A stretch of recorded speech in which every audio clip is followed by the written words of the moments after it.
Hello students, मेरा नाम अग्निवेश पांडे है। आज इस वीडियो में आपको दो कॉन्सेप्ट्स डायलेक्टिकल मटेरियलिज्म और हिस्टोरिकल मटेरियलिज्म के बारे में एक्सप्लेन करूंगा। तो डायलेक्टिक्स क्या होता है? Dialectics basically it's a method of intellectual discussion by dialogue. Aristotle ने बोला कि it's an art of deputation by question and answer. Plato develop this term in relation with his doctrine of ideas. And one more stand of in the meaning of term dialectic is that the idea of dialectics as a process. This means the dialectics is a process of reason in ascending and descending forms. इसका मतलब ये होता है, ascending form of dialectics का मतलब ये होता है कि जब हम अपनी थिंकिंग को मूव करते हैं from material world to a higher ultimate reality. For example, जो हम डेली लाइफ में फील करते हैं, देखते हैं, एक्सपीरियंस करते हैं, अगर उससे ऊपर उठ के हम बाय रीजनिंग ये सोचने की कोशिश करें कि हायर जो ट्रूथ है, जो जैसे गॉड या फिर ultimate perfect idea, perfect forms, ये सब चीज़ें हैं क्या, तो जब हम इस तरह से सोचते हैं फ्रॉम डाउनवर्ड टू अपवर्ड, जब हम मूव करते हैं अपवर्ड डायरेक्शन में, तो हम इसको बोलते हैं असेंडिंग डायलेक्टिक्स। उसी तरह जब हम इस चीज़ को अप्लाई करते हैं to move from upward direction to downward direction, जहाँ पे हम अपनी जो थिंकिंग है, जो हमारी जो ऑफ हायर रियलिटी जो हम है, उसको यूज़ करके हम वर्ल्ड ऑफ एक्सपीरियंस को जब हम समझते हैं, हम जब डेली लाइफ को समझते हैं, उस ट्रूथ को हम जब डेली लाइफ में देखने की कोशिश करते हैं, उसको बोलते हैं डिसेंडिंग फॉर्म ऑफ डायलेक्टिक्स। तो बेसिकली असेंडिंग और डिसेंडिंग फॉर्म ऑफ डायलेक्टिक्स का मतलब ये होता है कि जब असेंडिंग का मतलब ये है कि जब हम अंडरस्टैंड करते हैं हायर रियलिटी को थ्रू रीजन, उसी तरह डिसेंडिंग फॉर्म ऑफ डायलेक्टिक्स का मतलब होता है जब हम एक्सप्लेन करते हैं हायर रियलिटी को डेली लाइफ में, डेली वर्ल्ड्स में। एग्जाम्पल के तौर पे जब हम एक पहाड़ पे चढ़ते हैं, तो अब असेंडिंग फॉर्म ऑफ डायलेक्टिक्स यहाँ पे क्या है कि जब हम नीचे रहते हैं तो हमको थोड़ी थोड़ी चीज़ें दिख रही है, जब हम ऊपर जाते हैं तो वहाँ से हम पूरे बड़े व्यू को देख पाते हैं, वो एक क्लियर पिक्चर पता चलता है, जो हायर ट्रूथ है कि हाँ, इस पूरे पहाड़ पे से देख के हमको दुनिया कैसे दिखाई दे रही। उसी तरह अगर हम पहाड़ से जब नीचे उतरते हैं तो हमको छोटे छोटे रोड्स, छोटे घर, लोग दिखाई देते हैं, और हम स्पेसिफिसिटी में चीज़ों को समझने की कोशिश करते हैं। बट सबसे इम्पॉर्टेंट ये है कि मार्क्स ने आइडिया ऑफ डायलेक्टिक्स को कैसे यूज़ किया। तो जो मार्क्स का initially, Marx was influenced by Hegel's philosophy, but later on he criticised it due to its idealist nature. Hegel ये कहते हैं कि जो चेंज है, मतलब जो सोसाइटी जो प्रोग्रेस कर रही है, उसके पीछे आइडियाज रीजन है। मतलब ये है, वो ये कहना चाहते हैं कि जो हमारे थॉट्स है, जो हमारे आइडियाज है, वो बेसिकली सोसाइटी को चेंज करते हैं। बट अगर इसको समझने के लिए हमको कार्ल मार्क्स को समझना होगा। कार्ल मार्क्स ये कहते हैं जो चेंज है, चेंज बेसिकली आइडियाज की वजह से नहीं, बल्कि मटेरियल कंडीशंस ऑफ एग्जिस्टेंस की वजह से हो रहा है। फॉर एग्जाम्पल, मार्क्स ये कहते हैं कि जो तुम खाना खाने के लिए, जीवन जीने के लिए जो चीज़ें कर रहे हो, इस वजह से सोसाइटी में चेंज हो रहा है। इस वजह से नहीं कि तुम कहीं पे बैठ के सोच रहे हो कि रेवोल्यूशन क्या होता है या फिर सच क्या होता है, झूठ क्या होता है। रैदर जब हम उठते हैं और अपना पेट भरने के लिए कुछ कोशिश करते हैं, उस चीज़ को करने में जो सारे हमारी स्ट्रगल्स होती है, सारी चीज़ें जो होती हैं, वो जो सारा प्रोसेस होता है, वो लाता है चेंजेस सोसाइटी में। मतलब सोसाइटी इस तरह से चेंज होती है, मतलब मटेरियल कंडीशन की वजह से सोसाइटी चेंज हो रही है। बट हीगल ने कहा कि नहीं, मतलब आइडियाज़ की वजह से चेंज हो रहा है। तो बेसिकली दैट्स वाई मार्क्स जो इनिशियली इन्फ्लुएंस थे फिलोसफी ऑफ हीगल से, बट लेटर वो उसको क्रिटिसाइज किए। इसको आगे हम डिटेल में समझने की कोशिश करते हैं लॉ ऑफ डायलेक्टिक्स के थ्रू। तो बेसिकली लॉ ऑफ डायलेक्टिक्स, जो डायलेक्टिकल मटेरियलिज्म है, उसको इवॉल्व किया गया मार्क्स के द्वारा। मार्क्स ने ये कहा कि हर एक चीज़ जो हम देखते हैं, जो हम सुनते हैं, महसूस करते हैं, बेसिकली सब चीज़ में कॉन्ट्रडिक्शन है। मतलब जो मैटर है या फिर कोई भी ऑब्जेक्ट है या कोई फिनोमिना है, it is inherently contradictory, actually two opposites are there. For example, किसी भी व्यक्ति में दो चीज़ें होती हैं जो कि अपोजिट्स होते हैं। फॉर एग्जाम्पल, जैसे एक व्यक्ति है, व्यक्ति के अंदर अच्छाई और बुराई दोनों होगा। किसी ऑब्जेक्ट के अंदर एक अच्छा चीज़ और उसकी बुरी क्वालिटी होगी। तो बेसिकली किसी भी मैटर में, मतलब किसी भी ऑब्जेक्ट या आइडिया में, किसी भी थॉट में, किसी भी फिनोमिना में, इन्होंने कहा कि देयर आर कॉन्ट्रडिक्शंस प्रेजेंट। तो डायलेक्टिकल मटेरियलिज्म बेसिकली प्रोवाइड करता है abstract laws for nature and social changes. मतलब ये कहता है कि कैसे ये जो कॉन्ट्रडिक्शन है, जो एक इनर कॉन्ट्रडिक्शन है, कैसे वो नेचुरल या फिर एक सोशल चेंज लाता है। हाँ, अब कुछ लोग सोचेंगे कि डायलेक्टिकल मटेरियलिज्म और हिस्टोरिकल मटेरियलिज्म बेसिकली है क्या। तो जो डायलेक्टिकल मटेरियलिज्म है, इट्स अ फिलोसॉफिकल कॉन्सेप्ट। ये क्या होता है, ये बताता है कि चेंज कैसे होता है। और अगर हम उसी चेंज वाली थ्योरी को अपनी सोसाइटी में लगा दें कि सोसाइटी कैसे चेंज हो रही है, तो उसको बोलेंगे हिस्टोरिकल मटेरियलिज्म। इसको हम डिटेल में आगे एक्सप्लेन करते हैं। Dialectical materialism declares that the law of reality is that the law of the change. Karl Marx ये कहते हैं जो रियलिटी है वो बेसिकली क्या है, रियलिटी को समझने के लिए हमको चेंज को समझना होगा कि कैसे चेंज हो रही है सोसाइटी, कैसे लॉ ऑफ चेंज को समझना पड़ेगा। और ये जो चेंजेस है these are not gradual but there is a violent revolutionary change. Marx ये कह रहे हैं कि ये जो चेंजेस हो रहे हैं ये बहुत धीरे धीरे नहीं हो रहे, ग्रेजुअल वे में नहीं हो रहा है, इधर रिवोल्यूशनरी चेंज हो रहा है। तो जो मार्क्स के जो कॉलीग हैं फ्रेडरिक एंजल्स, उन्होंने जो 3 लॉज ऑफ डायलेक्टिकल मटेरियलिज्म दिया, उसको कार्ल मार्क्स ने कैसे इंटरप्रेट किया और अपनी थ्योरी में उसको यूज किया। तो सबसे पहली बात आती है the law of unity and conflict of opposites. मतलब डायलेक्टिकल मटेरियलिज्म को समझने के लिए हमको basically 3 law of dialectical materialism को समझना पड़ेगा। तो सबसे पहला क्या है, the law of unity and conflict of opposites. Basically इसमें हम कॉज बिहाइंड चेंज समझने की कोशिश करते हैं। द लॉ ऑफ यूनिटी का मतलब ये होता है, conflict of object is the core of the dialectics. इसका मतलब ये होता है कि किसी भी चीज में, किसी भी ऑब्जेक्ट या फिनोमिना में बेसिकली अपोजिट्स होते हैं और वो एक साथ एग्जिस्ट करते हैं। इसी को दो लॉ ऑफ यूनिटी कहते हैं। मतलब इन सिंपल टर्म्स है, मतलब ये है कि किसी भी, जैसे फॉर एग्जांपल न्यूक्लियर पावर क्या है, nuclear power basically it can become a weapon of mass destruction. इससे मतलब दुनिया को खत्म किया जा सकता है। साथ ही साथ न्यूक्लियर पावर को यूज करके हम बिजली बना सकते हैं, बहुत सारी एनर्जी क्रिएट कर सकते हैं, उसको एक अच्छे काम के लिए लगा सकते हैं। तो इनका कहने का मतलब ये है कि कोई भी ऐसी जो फिनोमिना या फिर कोई भी ऐसा ऑब्जेक्ट है, बेसिकली उसके अंदर दो चीजें हैं जो आपस में म्यूचुअली अपोजिट है, और ये जो दो एक साथ एग्जिस्ट कर रही हैं, इसको बोलते हैं द लॉ ऑफ यूनिटी। तो देयर आर इंटरनल साइड्स, है ना, inseparable interconnections of these opposite tendencies is responsible for the unity of opposites. ये जो, और हाँ, ये दोनों जो कंडीशन है ये इंसेपरेबल है, ये एक साथ रहेंगी। मतलब किसी भी ऑब्जेक्ट में इट्स इनहेरेंट कि वो एक साथ रहेंगी, और वो उनका एग्जिस्टेंस बहुत जरूरी है आपस में एक दूसरे के लिए। तो इसको बोलते हैं लॉ ऑफ यूनिटी। तो बट ये जो कॉन्ट्रडिक्टरीनेस होता है किसी भी ऑब्जेक्ट या फिनोमेना का, it is universal in nature. मतलब इस विश्व की, मतलब इस संसार की हर एक चीज, जो हर एक फिनोमेना या ऑब्जेक्ट होगा, वो आपस में, उसके अंदर दो कॉन्ट्रडिक्टरी चीजें होंगी, वो आपस में अपोजिट होंगे और एक साथ को एग्जिस्ट कर रहे होंगे। This is what the unity of, like unity of opposites it, और एक लॉ ऑफ यूनिटी यही है सिंपल टर्म्स में।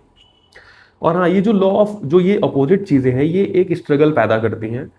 इसमें क्या होता है कि जो पुरानी चीजें हैं वो जो ऑब्सलीट हो जाएंगी और नई चीजें आ जाएंगी। फॉर एग्जाम्पल, जैसे मैं हूँ एज अ, मतलब एज अ ह्यूमन बीइंग, या फिर ठीक है हम न्यूक्लियर पावर को लेते हैं। न्यूक्लियर पावर में क्या होता है कि न्यूक्लियर पावर से बिजली बनाई जा सकती है, एनर्जी क्रिएट किया जा सकता है, अच्छे कामों में यूज किया जा सकता है। साथ ही साथ न्यूक्लियर पावर को वेपन की तरह भी यूज किया जा सकता है। तो इनका कहने का मतलब ये है कि जब दोनों का आपस में टकराव होता है, जब एक स्ट्रगल होता है, तो उससे क्या होता है कि जो पुरानी चीजें, जो खराब चीजें हैं, वो पीछे छूट जाती हैं और नई चीजें टेक प्लेस करती हैं। हाँ, अब इन्होंने एक चीज और स्पेसिफाई किया। इसका मतलब ये नहीं कि मतलब सारी चीजें पीछे छूट जाएंगी। कुछ एक चीजें जो हम, मतलब जो अच्छी हैं, वो उसको सोसाइटी या फिर उसको वो ऑब्जेक्ट या फिनोमेना रिटेन करता है। फॉर एग्जाम्पल, जैसे कि कॉलोनियल सिस्टम जब इंडिया में था, तो जो यहाँ पे कॉलोनीज स्टैब्लिश की गई थी जब ब्रिटिश के द्वारा, ब्रिटिश आए थे यहाँ पे रूल किए थे। तो जब ब्रिटिश यहाँ से गए, तो ऐसा नहीं कि ब्रिटिश तो चले गए, बट जो ब्रिटिश ने कुछ अच्छी चीजें डेवलप करी थी। For example, education system develop किया था, ब्यूरोक्रेटिक स्ट्रक्चर डेवलप किया था, ट्रांसपोर्टेशन सिस्टम डेवलप किया था। तो जब यहाँ से ब्रिटिश गए, जब यहाँ से ब्रिटिश को भगाया गया, तो उनको, उनके साथ उनकी सारी चीजों को छोड़ नहीं दी गई। कुछ एक चीजें बहुत ही जो यूजफुल थी उसको हम लोगों ने एक्सेप्ट किया। तो बेसिकली ये कहना चाह रहे हैं कि जब ये म्यूचुअली अपोजिट टेंडेंसीज जब आपस में कॉन्फ्लिक्ट करती हैं, तो एक न्यू सिचुएशन को अराइज करती हैं। बट होता है क्या है कि हम उस ऑब्जेक्ट या फिनोमेना में जो अच्छी चीजें हैं या फिर जो एक ऐसी जरूरत की चीज होती है, उसको हम रखे रहते हैं, उसको चेंज नहीं करते हैं। तो अब हाँ, इन्होंने एक चीज और कहा कि ये जो कॉन्फ्लिक्ट, जब एक सिचुएशन ऐसी आती कब है, रिवोल्यूशन कब होता है दो आपस की म्यूचुअली अपोजिट चीजों में, वो तब होता है कि जब क्वांटिटेटिव चेंजेस धीरे धीरे होते रहते हैं उसके अंदर, और एक टाइम आता है जब क्वालिटेटिव चेंज हो जाता है। इसको समझने के लिए ऐसा होता है, जैसे कि कोई ऑब्जेक्ट है, जैसे एक ह्यूमन बीइंग है। ह्यूमन बीइंग क्या है कि आज मैं 30 साल का हूँ, एक टाइम पे 25 साल का था। एक टाइम पे दाढ़ी नहीं निकली थी, फिर दाढ़ी निकली, दाढ़ी सफेद हुई, बुढ़े हो गए, बीमार हो गए, फिर, लेकिन हम जब पैदा हुए थे तो वो एक डिफरेंट चीज थी। तो बेसिकली कार्ल मार्क्स ये कहते हैं कि कोई भी फिनोमेना अगर नया ओरिजिनेट हो रहा है या फिर वो खत्म हो रहा है, तो वो बेसिकली क्वालिटेटिव चेंज है। फॉर एग्जांपल, एग्जांपल के तौर पे एक बच्चे का बर्थ लेना इस दुनिया में, वो एक क्वालिटेटिव चेंज है। उस बच्चे का बढ़ना, बूढ़ा होना, दाढ़ी बड़ी हो जाना और बाल पक जाना, या फिर उसका बीमार हो जाना, उसके पैर कमजोर हो जाना, हाथ पैर कमजोर हो जाना, ये सब क्वांटिटेटिव चेंजेस है। मतलब एक ऑब्जेक्ट में या फिनोमेना में छोटे छोटे जो चेंजेस टेक प्लेस कर रही हैं, क्वांटिटी, वो क्वांटिटेटिव चेंज है। बट उसका एग्जिस्टेंस में आ जाना या फिर एग्जिस्टेंस से चला जाना एक क्वालिटेटिव चेंज है। तो बेसिकली ये कह रहे हैं कि मैच्योर कंडीशंस तब आती हैं, किसी भी कॉन्फ्लिक्ट मतलब वाली सिचुएशन तब आती है जब क्वांटिटेटिव चेंजेस इतने हो जाते हैं कि अब वो क्वालिटेटिव चेंज में बदल जाए, मतलब क्वांटिटेटिव चेंजेस होते रहते हैं, लेकिन जब क्वालिटेटिव चेंज आता है तब एक रिवोल्यूशनरी मूवमेंट होता है, तब वो जो इनर कॉन्ट्रडिक्शन होता है एक किसी भी ऑब्जेक्ट या फिनोमेना के अंदर, वो कॉन्फ्लिक्ट करती हैं और एक न्यू सिस्टम नया एक चेंज लाती हैं। Nevertheless, each movement takes its source from internal contradictions. The emergence of new contradictions give rise to new form of the movement. Okay. The unity, the equal effect of opposites is temporary and relative, whereas this conflict is. हाँ, उन्होंने ये कहा कि जैसे जब हमने change किया, जब म्यूचुअली अपोजिट टेंडेंसीज जब फाइट की, जब कॉन्फ्लिक्ट हुआ, तो चेंजेस लाया। और हाँ, ये जो चेंजेस थे और ये जो रिलेटिव स्टेबिलिटी दिख रही है, ये बेसिकली परमानेंट नहीं है, इट्स ऑफ शॉर्ट टेंडेंसी, ये एक छोटे टाइम के लिए है, लेकिन जो कॉन्फ्लिक्ट होता है वो हमेशा रहेगा। कहने का मतलब ये है कि कोई भी ऑब्जेक्ट या फिनोमेना है, उसके बीच में जो म्यूचुअली अपोजिट फोर्सेस हैं, उनका जब मतलब आपस में भिड़ंत हुई तो नया चीज आया, बट ये जो नया स्टेबिलिटी है थोड़ी देर के लिए, फिर से वो आपस में वो जो नया फिनोमेना टेक प्लेस किया है, नया जो चीज डेवलप हुई है, that will itself be having a mutually opposite tendencies. तो वो क्या करेंगे, फिर से फाइट करेंगे आपस में, फिर से एक नया। तो कहने का मतलब ये कि जो कॉन्फ्लिक्ट है दैट इज रिटर्नल, बट द जो स्टेबिलिटी है that is of temporary nature. आगे इसको और क्लियर समझते हैं। Both the loss of transition from quantitative changes to qualitative changes and the negation of the negation may be regarded as the particular instances of the law of unity and conflict of opposites. Abstract law of unity and the conflict of opposites can be explained and applied to successive modes of production. आगे इसको समझते हैं, इन्होंने आगे क्या कहा। दूसरा concept है the law of negation of negation. इसका मतलब ये होता है कि it was introduce in philosophy by Hegel, but with an idealist meaning. Hegel believed that the negation was present in the development of the thought of the idea. But idea of thought. Marx criticized Hegel and gave a materialistic interpretation of negation. For example, the development of Earth's crust. हाँ, Hegel ने ये कहा कि जो negation of negation है, basically जो ये दूसरा कॉन्सेप्ट है इस लॉ ऑफ डायलेक्टिक्स को समझने के लिए, उसमें ये होता है, सबसे पहले हमने समझा लॉ ऑफ यूनिटी, जिसमें उन्होंने ये बोला कि बेसिकली किसी भी ऑब्जेक्ट या फिनोमेना में दो अपोजिट टेंडेंसीज रहती हैं जो आपस में फाइट करेंगे, और फाइट करने के बाद वो चेंज हो जाएंगी, फिर एक नया सिस्टम मतलब जन्म लेगा। दूसरा है निगेशन ऑफ निगेशन। बेसिकली इन्होंने ये कहा कि जो आज सही है वो एक टाइम पे निगेशन था, फिर उसको निगेट करके दूसरा आया, फिर वो भी निगेशन बन गया। कहने का मतलब ये उसी कॉन्टिन्यूएशन में अगर हम इसको समझें, तो हीगल ने ये कहा कि बेसिकली ये आइडियाज के लेवल पे होता है, लेकिन मार्क्स ने ये कहा कि नहीं, बेसिकली ये मटेरियलिस्टिक इंटरप्रिटेशन होना चाहिए निगेशन का, मतलब मटेरियलिस्टिक कंडीशंस चेंज होती हैं, उसका निगेशन आता है, देन फिर हम एक दूसरा मतलब दूसरी थीसिस आती है, फिर उसको हम निगेट करते हैं। इसको हम समझते हैं। फॉर एग्जाम्पल, जो डेवलपमेंट ऑफ अर्थ क्रस्ट, जैसे ये धरती है, धरती का कोर है, ये क्रस्ट है, तो ये जो आज हम धरती, जो हमारी मिट्टी, जो हमारी जमीन है, बेसिकली पहले ये कुछ और हुआ करती थी, फिर बहुत सारे जियोलॉजिकल पीरियड्स आए, इसमें मिट्टी विट्टी चेंज हुई, पानी आया और मतलब हवा से सब मिट्टी विट्टी कटी, जो सारी चीजें, तो एक नया क्रस्ट यहाँ पे आ गया, तो ये बेसिकली चेंज होता चला जा रहा है। तो कहने का मतलब ये है कि जो हिस्ट्री है ये basically it's a chain of negations. यहाँ पे ओल्ड ऑर्डर को न्यू ऑर्डर से रिप्लेस कर दिया जाएगा। उसी तरह से negation is nothing, not something introduced into an object or phenomena from outside, but is the result of the object phenomena own internal development. मतलब ये जो अर्थ क्रस्ट है या फिर ये जो चेंजेस हो रहे हैं, ये चेंज इसके लिए मतलब ये इट्स ऑब्जेक्ट्स इंट्रिंसिक नेचर, ये तो होना ही होना है, मतलब ये ऑब्जेक्ट की खुद की वजह से हो रहा है, क्योंकि नया चीज को, जैसे फॉर एग्जांपल आज हमारी जो स्किन है, स्किन के ऊपर के सेल्स खत्म होंगे, फिर नया सेल्स आएगा, फिर नया हमारी स्किन आ जाएगी, फिर मतलब वो चीजें, तो इस तरह से like it's the objects intrinsic quality that it is getting changed, ये कोई एक्सटर्नल ऑब्जेक्ट नहीं कर रहा है। इसको हम आगे और क्लियर समझते हैं। Negation is the overcoming of the old through internal contradictions, a result of self development और self movement of objects and phenomena. हाँ, अब something of a stage which is negated, loss something becomes part of the new negation stages, although in the modified form something entirely new is added. You must bear in the mind that the new never takes over the old completely, takes from the old only certain elements or aspect. This too is, it does not absorb mechanically. जैसे for example, throwing of the colonial yoke in India, we started building a new nation. हाँ, अब इसका कहने का मतलब ये था, जब यहाँ पे ब्रिटिश आए थे, जब यहाँ पे इंडिया को रूल करने की कोशिश कर रहे थे, रूल कर रहे थे, तो हमने बेसिकली क्या किया, बहुत सारे स्ट्रगल्स हुए, बहुत सारे रिवोल्यूशंस हुए, छोटी छोटी सभाएं इकट्ठा करी, अंग्रेजों के खिलाफ लड़े। तो ये सारी चीज़ें क्या थी, ये सब बेसिकली क्वालिटेटिव चेंजेस हो रहे थे सोसाइटी में। क्वांटिटेटिव चेंजेस हो रहे थे, मतलब छोटी छोटी डेवलपमेंट्स हो रहे हैं। बट एक दिन ऐसा आया 1947 में, या फिर जो भी मतलब एग्जैक्ट डेट था, उस दिन क्या हुआ कि हमको ये पता चला कि हमारा देश अंग्रेजों से आज़ाद हो गया। वो क्या था? वो क्वालिटेटिव चेंज था। तो हुआ क्या इस केस में कि मतलब हम बेसिकली जो पहले अंग्रेज यहाँ पे हुआ करते थे, हमने उनसे थोड़ा थोड़ा छोटी छोटी लड़ाइयाँ लड़ी। फिर एक टाइम ऐसा आया कि हम अंग्रेजों से like we got rid of the colonial yoke, हम उससे छुट्टी पा गए। तो वो क्वालिटेटिव चेंज था। अब यहाँ पे निगेशन ऑफ निगेशन को हम समझते हैं। निगेशन ऑफ निगेशन बेसिकली ये कहता है कि जो हमारी चीज़ें हैं, जो हमारा आज का फिनोमेना जो सोसाइटी में एग्जिस्ट कर रही है, वो क्या करेगा, उसको एक नया जो इनर कॉन्ट्रडिक्शन बेसिकली अंदर हुआ करते थे, आपस में दूसरे कॉन्ट्रडिक्टरी फोर्सेस की फाइट हो जाएगी, वो बेसिकली स्ट्रगल होगा, लड़ाई होगी। तो फिर एक नया फॉर्म ऑफ रियलिटी जन्म लेगी।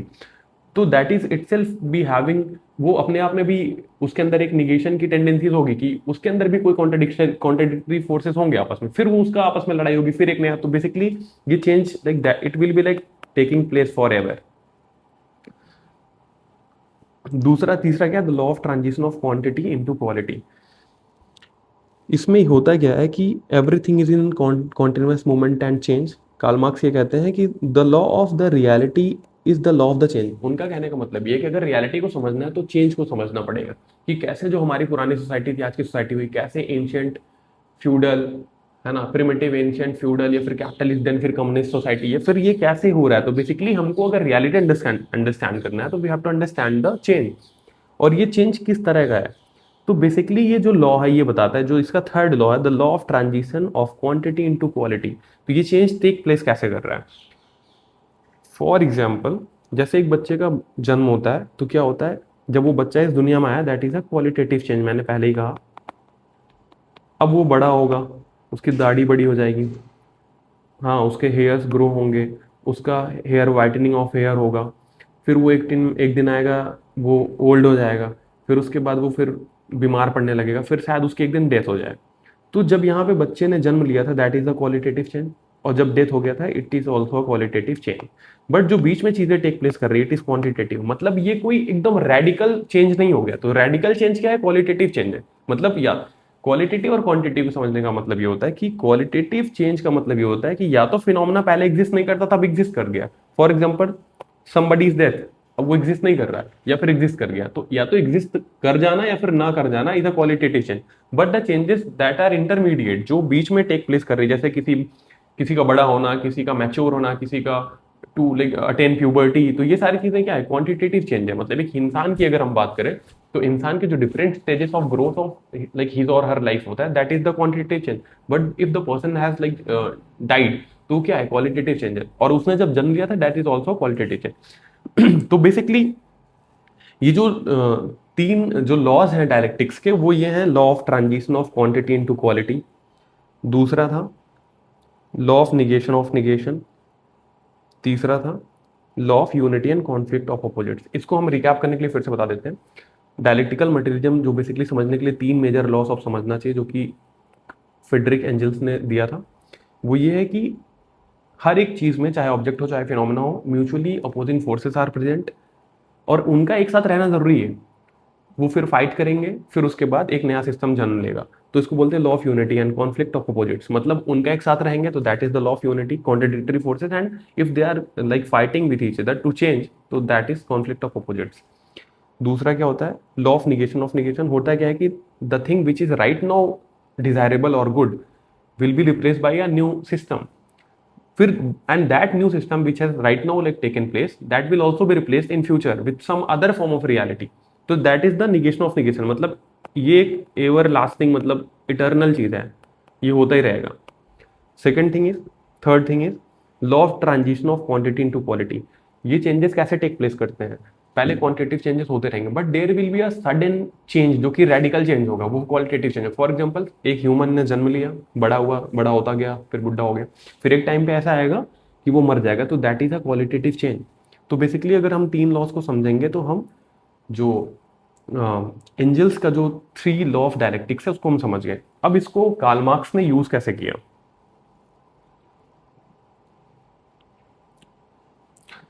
द प्रिंसिपल और loss of dialectical materialism hold good for nature, world and society alike.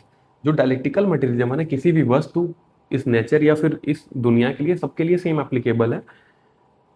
और अगर इसी लॉस को, जो डायलेक्टिकल मटेरियलिज्म का लॉ है, लॉ ऑफ डायलेक्टिकल मटेरियलिज्म, अगर इसको हम अप्लाई करें सोसाइटी पे, तो ये हो गया हिस्टोरिकल मटेरियलिज्म। तो लोग कंफ्यूज होते हैं कि हिस्टोरिकल मटेरियलिज्म क्या होता है, डायलेक्टिकल मटेरियलिज्म क्या होता है। तो basically dialectical materialism is a theory, एक फिलोसफी है। उसका एप्लीकेशन अगर हम सोसाइटी को समझने के लिए करते हैं कार्ल मार्क्स के सेंस में, तो that is the historical materialism. अब मार्क्स ने basically 4 major modes of production के बारे में बताया था, Asiatic, ancient, feudal and capitalist, and these successive forms of society would reach the stage of communism. ये कैसे जो सोसाइटी, जो मोड ऑफ प्रोडक्शन है, एशियाटिक है, फिर एंशिएंट है, फ्यूडल है, कैपिटलिस्ट, ये कैसे कम्युनिज्म को जन्म देगा उसको बताते हैं, प्रेडिक्ट करते हैं। और हाँ, इन्होंने कैसे लॉ ऑफ डायलेक्टिक्स को मटेरियलिज्म को अप्लाई किया to understand the successive forms and modes of production, वो हम आपको बताते हैं। अब कार्ल मार्क्स ने क्या कहा था, सबसे पहले प्रिमिटिव कम्युनल सोसाइटी होगी, देन क्या होगी, स्लेव ओनिंग सोसाइटी होगी, देन फ्यूडल सोसाइटी होगी, देन कैपिटलिस्ट सोसाइटी होगी। उन्होंने कैसे बताया कि डायलेक्टिक्स कैसे ये चेंज हो रहा है।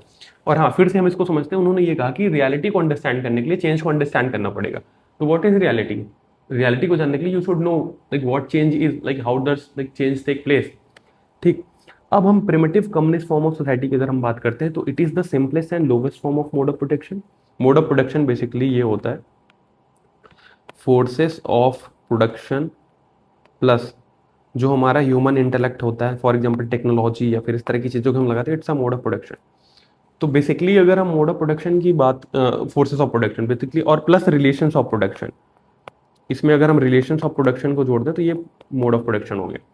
तो कहने का मतलब ये है कि communist primitive communal form of society में क्या थी, it was a simple and lowest mode of production. यहाँ पे क्या था, जब एक सोसाइटी है जो कि बहुत ही स्टेबल है, नॉर्मल है, जिसके अंदर सब लोग बेसिक लेवल पे काम कर रहे हैं, मतलब जो इनके जो इम्प्लीमेंट्स हैं वो बहुत ही बेसिक है।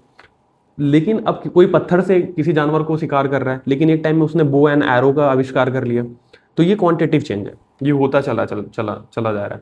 बट द प्रोडक्टिव फोर्सेस है वो डेवलप तो होंगे ही भाई, लोग, क्योंकि it's a human tendency to like do discovery. तो अब वो क्या करेगा, नए टूल्स की खोज करेगा, करता रहेगा। अब सिग्निफिकेंट डेवलपमेंट इसमें क्या है कि अब वो पत्थर से मेटल का टूल डेवलप कर लिया उसने। अब यहाँ पे ग्रोथ ऑफ प्रोडक्टिविटी बढ़ गई भाई, कोई पत्थर से मतलब लैंड को टिल कर रहा है या फिर कुछ भी उसमें जुताई बुआई जो भी कर रहा है, but right now the person is using the metal tool, तो obviously productivity will increase, it will like go up. फिर क्या होगा कि इसकी वजह से क्या होगा कि अब जब जब जहाँ पे कम्युनल एक काइंड ऑफ सबके पास सबकी चीजें थी, अपना लोग करते थे, खाते थे, साथ में पीते थे, बट यहाँ पे जब प्रोडक्टिविटी बढ़ गई तो इसकी वजह से क्या होगा, प्राइवेट प्रॉपर्टी इमर्ज कर जाएगी और फैमिली इमर्ज कर जाएगी। ठीक है, अब इंडिविजुअल सबकी फैमिली हो गई, अब प्राइवेट प्रॉपर्टी हो गई। अब यहाँ पे जो जो फैमिली है, जो प्राइवेट प्रॉपर्टी है, वो क्या मतलब बेसिकली वो owner of means of production हो गया, फैमिलीज हो गई क्या, वो ओन करने लगे।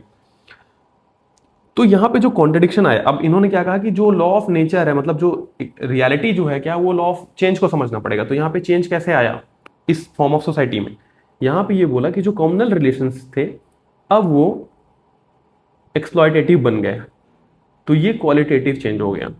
तो ये ट्रांजिशन लाया from ancient to ancient mode of production. तो यहाँ पे क्या हुआ, negation of primitive communal system हो गया, और यहाँ पे एक नया सिस्टम आ गया स्लेवरी का। ठीक, तो कहने का मतलब ये था कि पहले सब लोग कम्युनली ओन करके अपना चीजें सब कर रहे हैं, उसके बाद फिर अब यहाँ पे नया फार्म इम्प्लीमेंट्स डेवलप हो गए, मेटल के टूल्स आ गए। अब इन्होंने क्या किया कि प्रोडक्टिविटी बढ़ा दी, मतलब अनाज ज़्यादा पैदा हो गया मान लो, तो इसकी वजह से क्या हुआ, प्राइवेट प्रॉपर्टी मर्ज करके फैमिली मर्ज कर दी। अब वो फैमिली क्या हो गया, they have become the owners of the means of production. इसकी वजह से क्या हुआ, एक्सप्लॉयटेशन शुरू हुआ। फिर क्या हुआ कि अब ये नया चीज़ें बदल के इसको निगेशन, जो प्रिमिटिव कम्युनल जो सिस्टम अभी तक चल रहा था, that has been change with the new system called slave owning society, slavery system. इसमें क्या होता है, in this form of society the primitive equality gave rise to social inequality, slave owning, यहाँ पे classes slaves हो गया, the forms of production underwent further quantitative changes, the slave owning society, the relations of production were based on the slave owners absolute ownership of the both means of production। अब यहाँ पे जो contradictions थे वो ये क्या थे, slave owners and slave, यहाँ पे कंडीशन इतनी मेच्योर हो गई कि क्वालिटेटिव चेंज हुआ एक स्ट्रगल के थ्रू, जहाँ पे जो स्लेव ओनर्स के थे उनका एक वायलेंट स्लेव रिवोल्ट हुआ, जिसकी वजह से क्या हुआ, जो इन्होंने जो क्लास, जो ऊपर के लोग थे, उनके साथ रिवोल्ट हो गया। तो फिर क्या हुआ कि सिस्टम चेंज होकर एक नया सिस्टम की तरफ बढ़ गया जिसका नाम है फ्यूडल सिस्टम।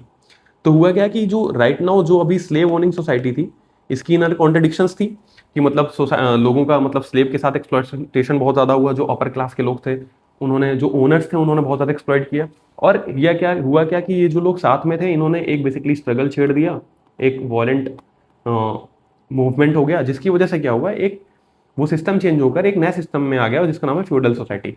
तो यहाँ पे क्या हुआ, निगेशन ऑफ निगेशन हो रहा है। और यहाँ पे लॉ ऑफ तीनों डायलेक्टिक्स कैसे अप्लाई हो रहे हैं। इस सोसाइटी में क्या हुआ कि अभी हमने कहा कि जो स्लेव थे वो क्या किए थे, बहुत ज्यादा हरास किए जा रहे थे या फिर बहुत उनका एक्सप्लॉयटेशन हो रहा था स्लेव ओनर्स के थ्रू। तो उन्होंने क्या किया कि एक नई सोसाइटी लाई। तो यहाँ पे जो ऑलरेडी निगेटेड थे, जो पुराने वाले सिस्टम को मतलब तोड़ के नया सिस्टम आया था, अब वो फिर again itself has become like, अब ये खुद से बन गया एक कॉन्ट्रडिक्टरी सिस्टम, मतलब एक निगेशन बन गया। अब इसको नया सिस्टम ने रिप्लेस कर दिया, इसका नाम है फ्यूडल सोसाइटी। और ये कैसे हुआ कि छोटे छोटे क्वांटिटेटिव चेंजेस हुए, बट एक दिन ऐसा हुआ कि एक एब्सोल्यूट रिवॉल्यूशन हो गया क्लास ऊपर के लोगों के खिलाफ। तो वो क्या हो गया, चेंज हो गया। तो मतलब हर एक, जब हर एक चेंज हो रहा है तो इसमें बेसिकली तीनों चीजें अप्लाई हो रही हैं जो लॉ ऑफ डायलेक्टिक्स है। अब तीसरा क्या हुआ, इन फ्यूडल सिस्टम होता क्या है कि स्लेव ओनर क्लास जो है, where the relations of production saw quantitatively fundamental differences to compare to previous. In the feudal stage, the forces of production saw rapid quantity changes, where for the first time inanimate sources of energy such as water and wind were tapped. अब क्या हुआ कि इनके जो relation है आपस में, वो तो पुरानी मानसिकता है, पुरानी चीजें, बट नए फोर्सेस ऑफ प्रोडक्शन डेवलप हो गए। हमने विंड और विंड और वाटर को हार्नेस कर लिया और इसकी वजह से एनर्जी हम लोगों ने बना दी। अब जो फोर्सेस ऑफ प्रोडक्शन, हाँ, कार्ल मार्क्स एक चीज और कहते हैं कि इसी के साथ साथ कि जो हमारा जो चेंज होता है वो बेसिकली फोर्सेस ऑफ प्रोडक्शन पहले चेंज होते हैं, पहले फोर्सेस ऑफ प्रोडक्शन चेंज होता है, लेकिन जो हमारे रिलेशन से हम सेम है। फॉर एग्जाम्पल, इसी तरह तो हमारा ये है ना कि जैसे मेरा मेरे दोस्त के साथ क्या रिलेशन था वो तो अभी भी सेम ही है, लेकिन क्या पता वो मेरा दोस्त अचानक से आईएएस बन जाए, कोई बड़ी जॉब पा जाए, कुछ हो जाए, तो उसकी तो जो मटेरियल कंडीशन है वो तो चेंज हो गई। तो होता क्या है कि अब अगर मेरे थॉट लगेगा कि अरे भाई वो मेरे साथ दिन भर क्यों नहीं चिल कर रहा है, मेरे से दोस्ती क्यों नहीं निभा रहा है, तब तो फिर वो तो कॉन्ट्रडिक्टरी हो जाएगा। उसी सेम तरह से कार्ल मार्क्स ये कहते हैं कि पहले फोर्सेस ऑफ प्रोडक्शन चेंज होते हैं। क्यों ऐसा क्यों होता है, रिलेशन ऑफ प्रोडक्शन क्यों नहीं चेंज होता? क्योंकि ऑब्वियस सी बात है कि हमारा इंसान का फितरत, इंसान का नेचर है to develop new things, to discover new things. तो that's why in the earlier system wind and water were not harness, but right now it is like these are being tapped and used as a form of energy. So that's why the forces of production has been changed, but the relations of production are still same. तो this brings a contradiction. होता क्या है कि यहाँ पे एक revolution again होगा, क्योंकि एक्सप्लॉइटेड फील करेंगे, है ना, और जो फोर्स ऑफ प्रोडक्शन है वो एक नया सिस्टम को डिमांड करता है, वो फिर हो नहीं पाएगा, तो फिर एक रिवोल्यूशन अगेन होगा that will lead to like decline of the feudal system. It's a negation of the feudal system, and the new system named capitalist system will replace it. तो ये again it's a negation of negation.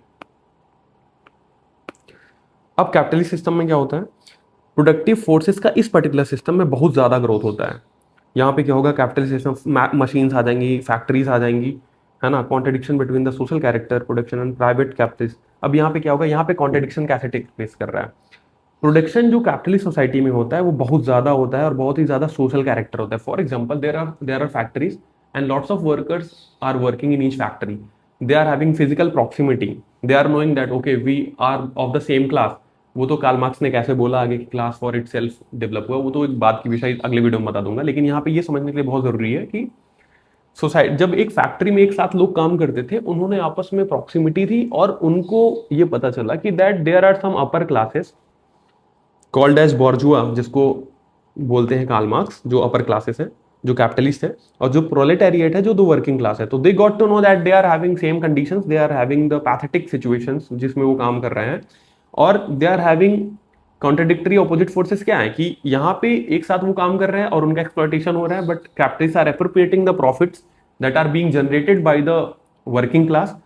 अब ये क्या कर रहा है, it will bring a qualitative change. और हाँ, इन्होंने क्या कहा कि that will bring a revolution, Karl Marx ने कहा कि रेवोल्यूशन ये लाएगा, देन फिर it will bring a qualitative change named communist socio economic formation.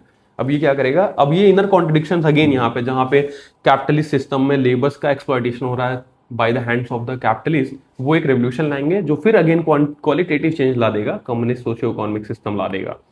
Quantitative changes क्या थे, जो फोर्सेस ऑफ प्रोडक्शन में चेंजेस होते थे, जो अचानक से फैक्ट्री आ गई, बहुत सारे न्यू इंप्लीमेंट्स आ गए, न्यू टूल्स आ गए, अप्लाइंसेस आ गए, उसका यूज करके हमने basically capitalist mode of production का जन्म दिया था। अब उसका जो रिप्लेसमेंट होने जा रहा है कम्युनिस्ट सिस्टम से। हाँ, बट इन्होंने ये कहा कि this communist system will have new socio economic formation as we have seen in earlier faces.